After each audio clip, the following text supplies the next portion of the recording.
আসসালামু আলাইকুম বন্ধুরা, তোমরা সবাই কেমন আছো? আল্লাহ রহমতে ভালো আছি, আলহামদুলিল্লাহ। কালকে তো এক জায়গায় ঘুরতে যাবো চিন্তা করছিলাম, পরে আর যাইতে পারি নাই। এটা আর কি চাঁদপুর ঠোড়া যাম বলছিলাম, আর তো যাইতে পারিনি। এই কারণে মতলব ব্রিজে, নতুন ব্রিজটা গেছি। আমাদের চেল্লা ফেল্লা নিয়ে ঘুরতে গেছি। নৌকা গাড়ি দাঁড়া থাকতে আধা ঘন্টা, কি একটা আজব অবস্থা। সবাই মিলে দেখতেছি। নৌকা তুটলাম, নৌকা দিয়ে যাইতেছি। গুদারা পার হইলে অটো কইটা যাব।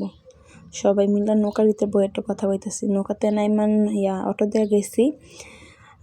লক্ষ্মীপুরে যেমন ঘোরার জায়গা নেই, শুধু পানির দেয়। মতলব ব্রিজে গেছে, ওদিকে কোনো ঘোরার জায়গা নেই। কোথাও বালুচর নেবো, বালুচর তো আমি তোর আর ওদিকে চিনি না। এখন মতলব নতুন ব্রিজটা একটু সাইড দিয়ে গেছি, ওইখানে হাঁটাচলা করছি। এরকম ঢাকা শহরের মতো অত একটা সুন্দর এদিকে কিছু নেই। এদিকে সুন্দর আছে শুধু কি পানি সুন্দর মতো নৌকা ঘুরান যায়। সবসময় কি আর নৌকা ধরতে ভালো লাগে? তো এমনি সাইডটা হাঁটাচলা কইরা বৃষ্টি পড়তেছে দেখে তো একটা হোটেলে ঢুকলাম। ঢুকা বসছে, ওদিকে এমনি কি আর বসে থাকা যায়? 5টা দই নিয়ে দুধি বানায়, দুধি খাইছি সবে। ওই দোকানের বেড়ে আবার দুধি বানায়।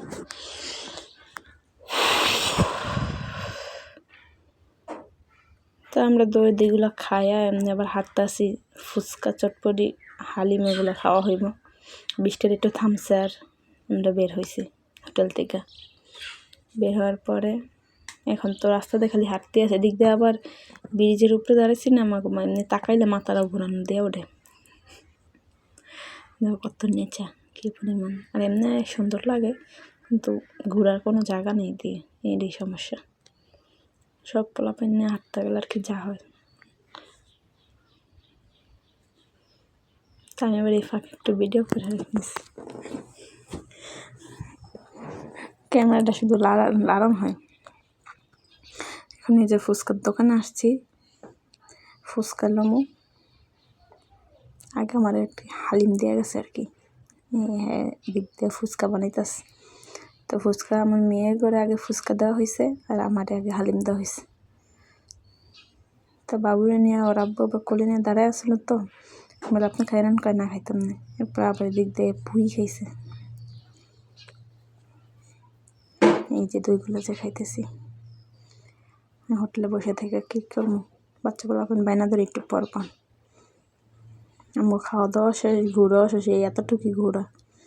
আর কোনো ঘোরার এদিকে কোনো কিছু নেই। কি আজব একটা অবস্থা। প্রতিদিন রান্নার ভিডিও দিলে তো আর ভালো লাগে না, এই কারণে ঘোরাঘুরির ভিডিও দিলাম। ভালো লাগলে লাইক, কমেন্ট, শেয়ার করে।